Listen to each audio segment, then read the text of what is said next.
I am so excited for this video today because I get to talk about one of my favorite witch trials ever, which is the trial of Mother Shipton. So let's just dive right into it, shall we?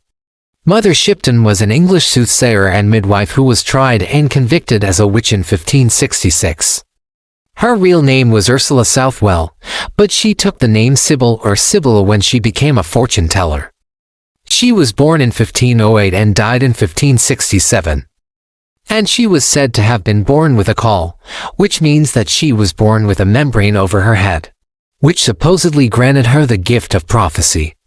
And fun fact, there's actually a pub named after her close by where I live. How cool is that?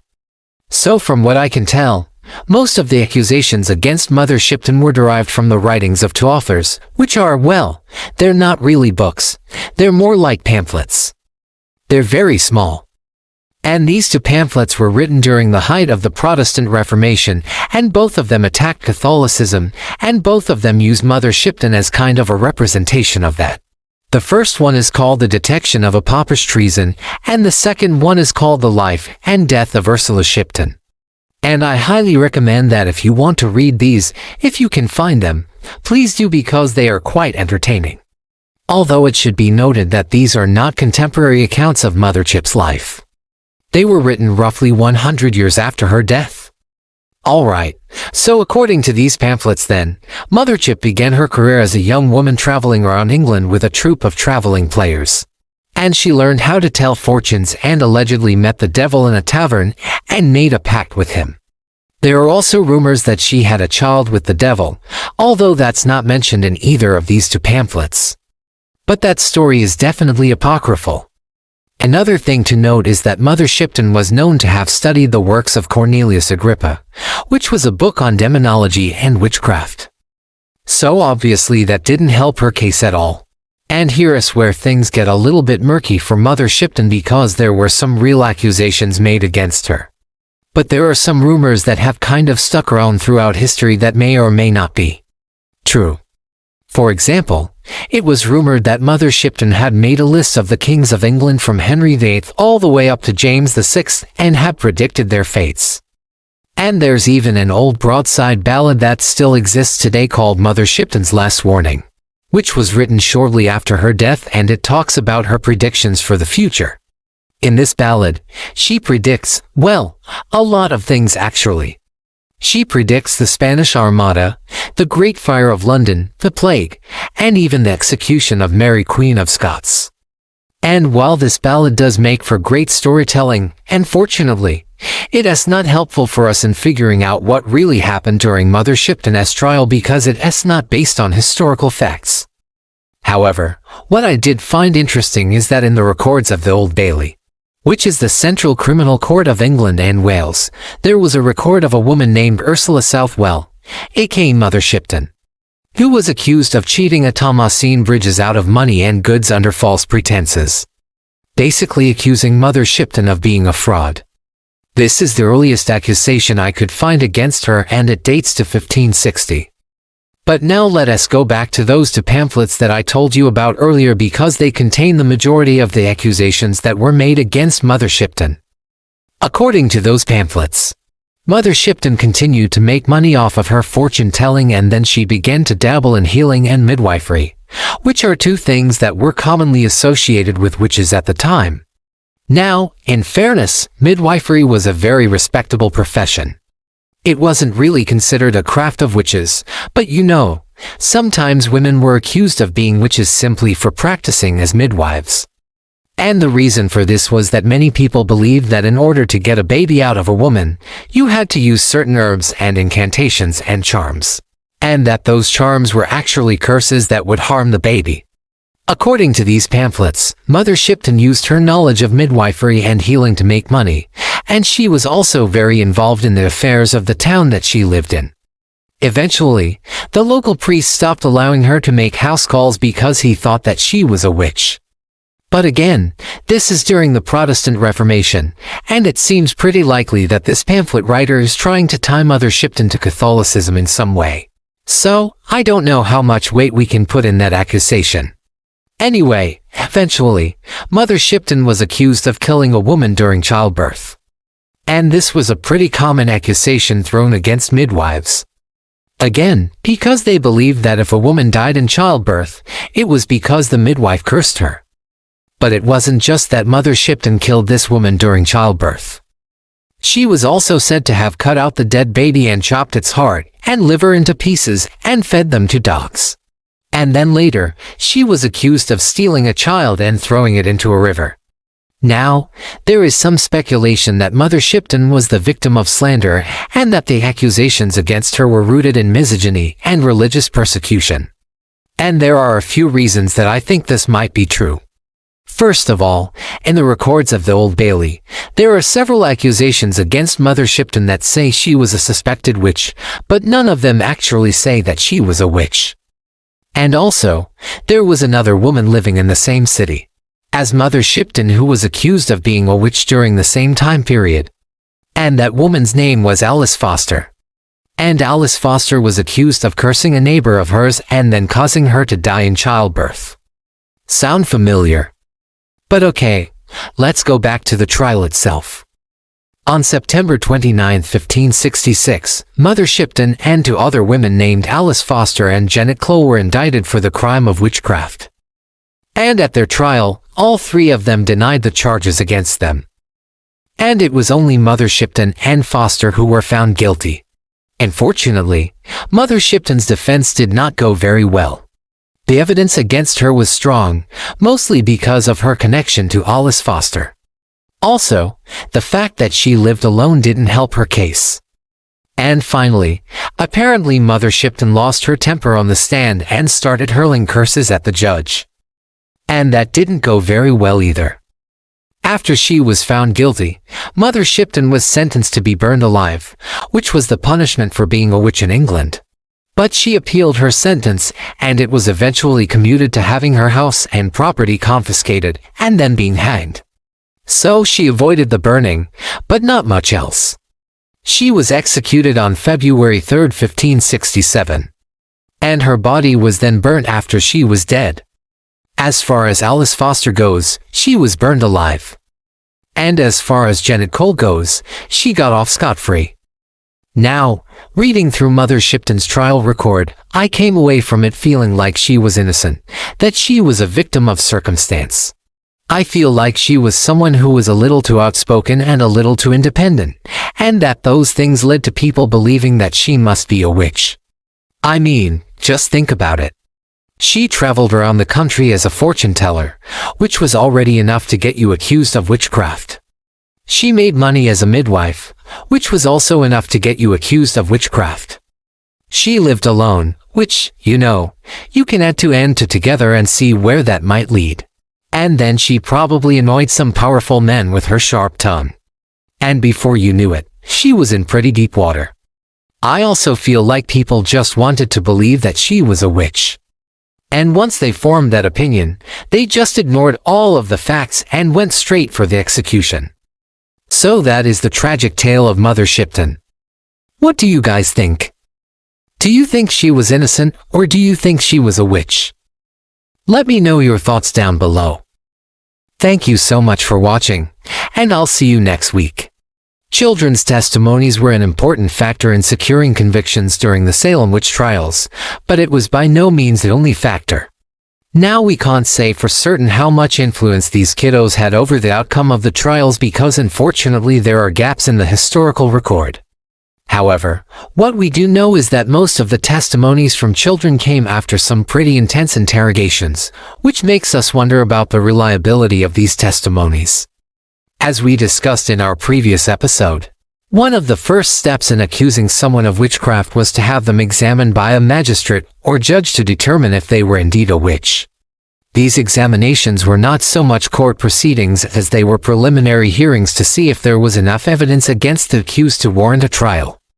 And during these hearings, children played a major role. For example, during one such examination, this young boy testified about how he saw the devil at Goody Osborne's house and that she had signed a book with the devil. Let us take a closer look at how these kiddos got involved in testifying against supposed witches and how their testimony led to convictions. So what we call the Salem Witch Trials today was actually a series of hearings and trials that took place between 1692 and 1693 in colonial Massachusetts. During this time period, there were three different types of legal proceedings: the examination, the trial, and the sessions of the general court. The examinations were when a magistrate or judge would hear evidence against an accused witch and determine whether or not to move forward with the trial. Trials were conducted by a jury of 12 men who would determine the accused's guilt or innocence based on the evidence presented. And finally, the sessions of the general court were when the accused could appeal their case if they felt they hadn't received a fair trial.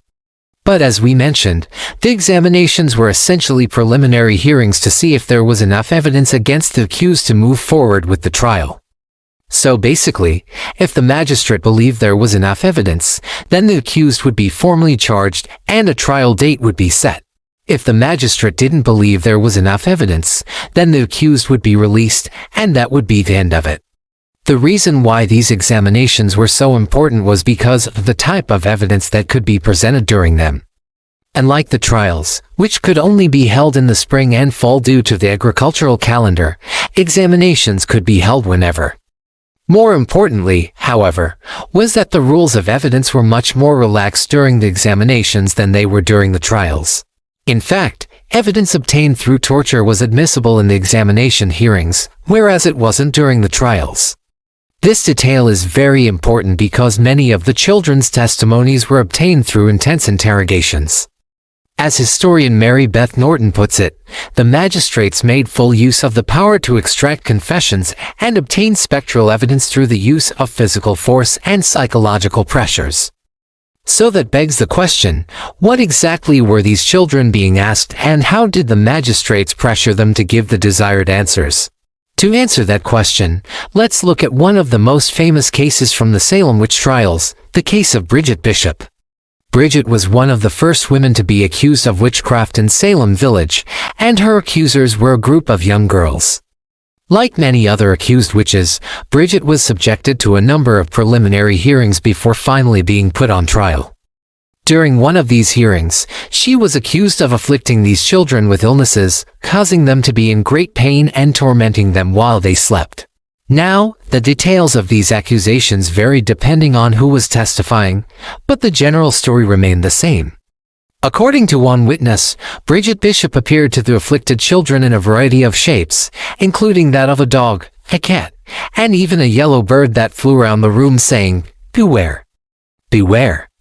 Another witness claimed that Bridget had tormented them in their sleep, and when they cried out in their beds, their parents assumed that they were having nightmares.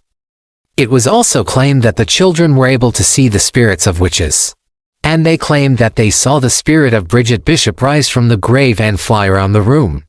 Now, this may sound absolutely ludicrous, but keep in mind that the rules of evidence were much more relaxed during these examinations than they would be during the trials. So this type of spectral evidence was actually admissible. Now, to obtain this information, the children were likely subjected to intense interrogations, as was customary at the time.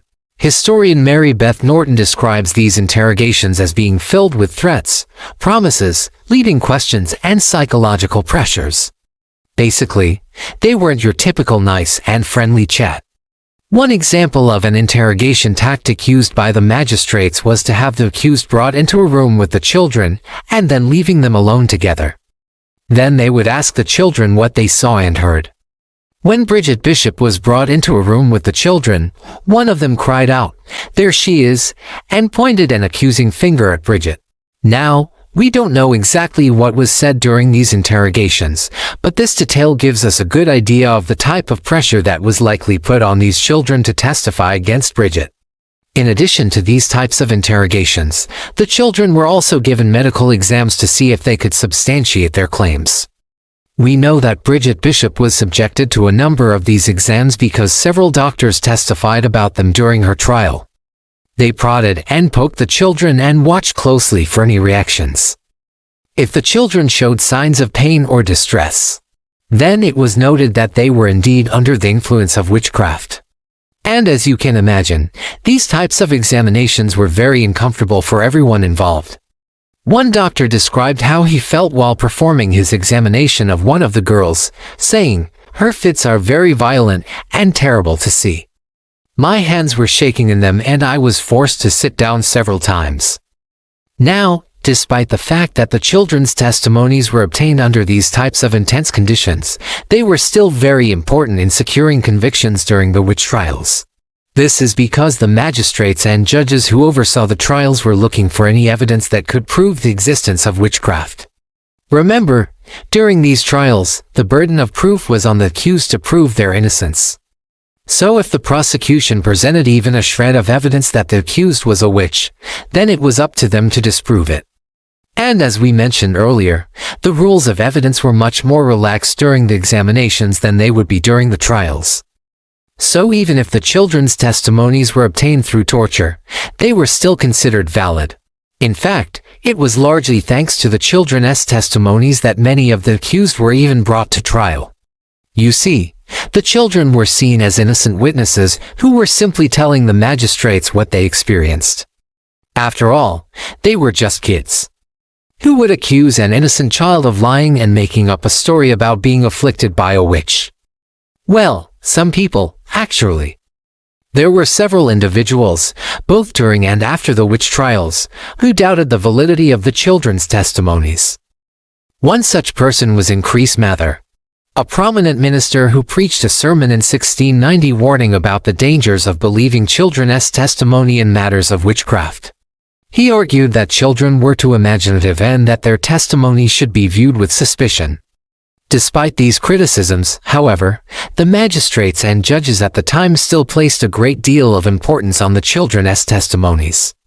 As the trials progressed, however, it became increasingly clear that many of the children's stories were fabricated. Several of the girls were accused of making up stories in order to avoid doing chores or were given small payments for each accusation they made. Once it became apparent that many of the children's stories were false, the authorities cracked down, with 2 of the girls being publicly whipped for their behavior.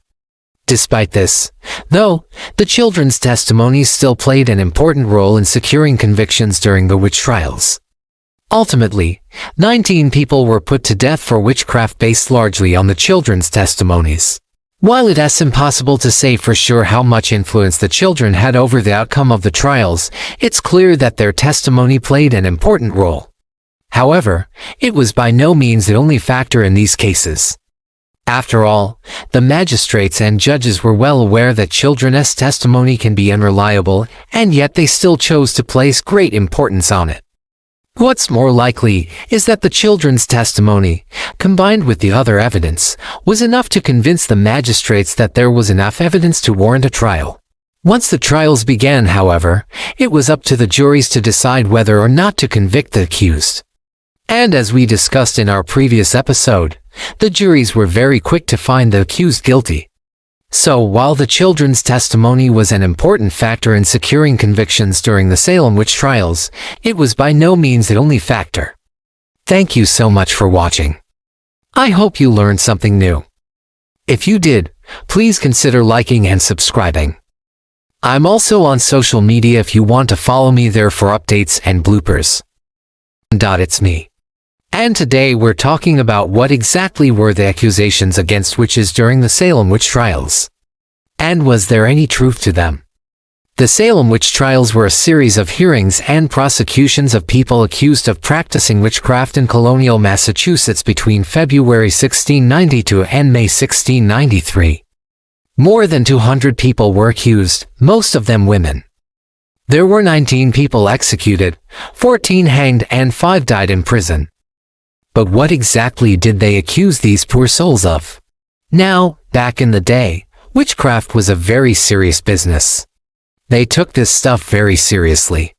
So it wasn't just like one single thing that they accused witches of. They accused them of all sorts of different things. The accusations can be broken down into 5 main categories. Those are 1. Harming infants and children. 2. Causing physical ailments. 3. Bringing bad weather. 4. Causing a person to become a witch, and no. 5. Being the devil's daughter or the wife of the devil. This last one was usually for the women.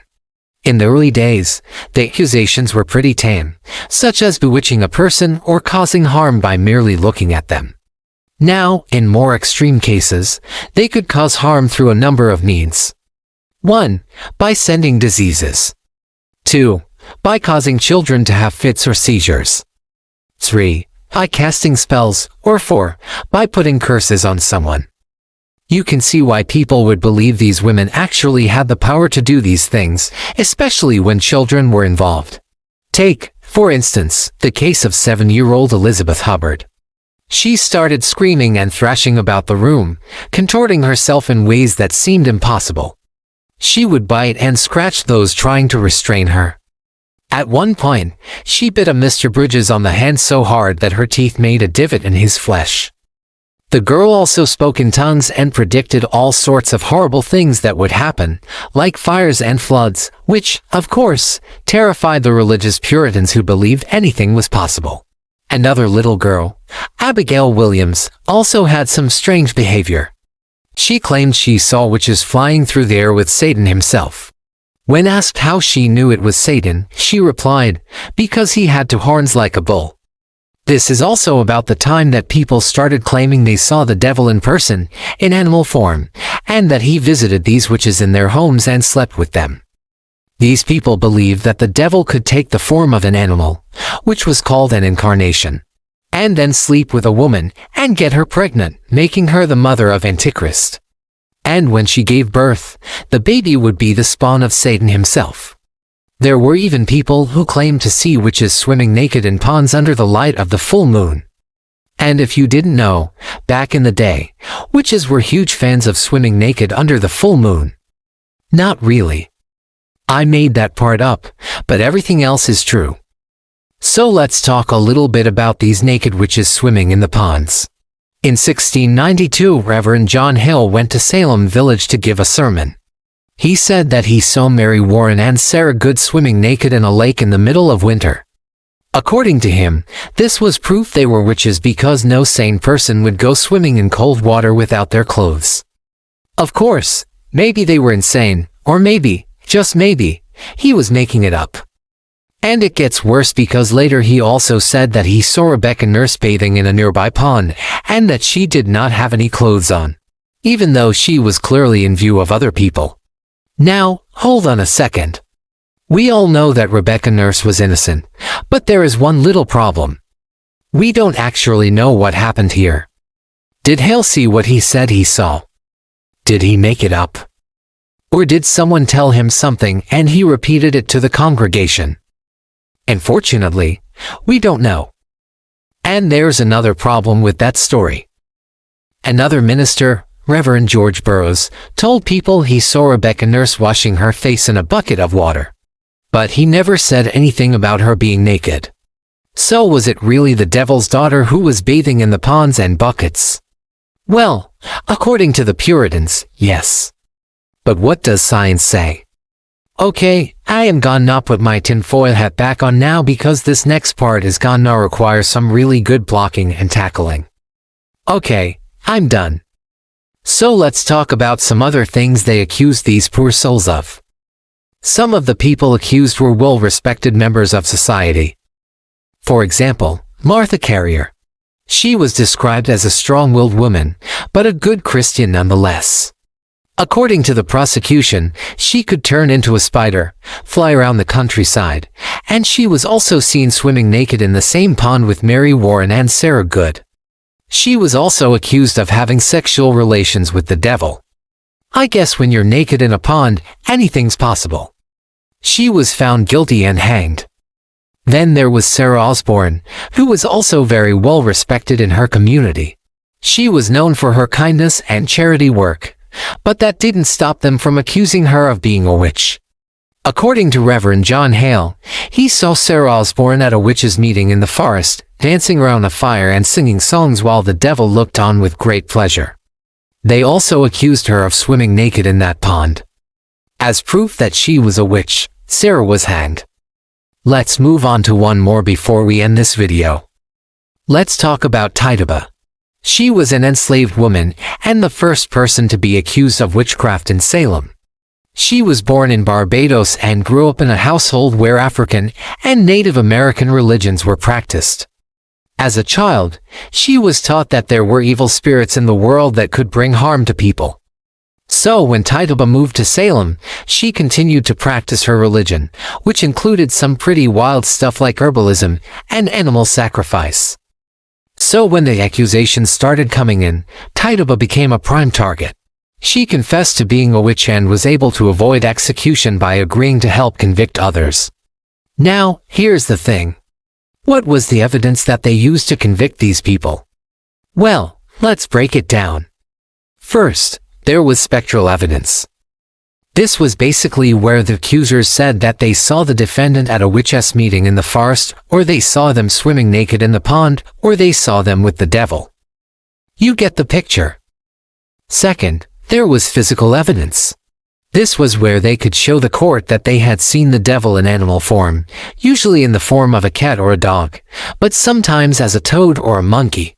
They also had instances where they found objects in the accused's home that they believed was evidence of witchcraft, such as broomsticks, cauldrons, and books on Satan.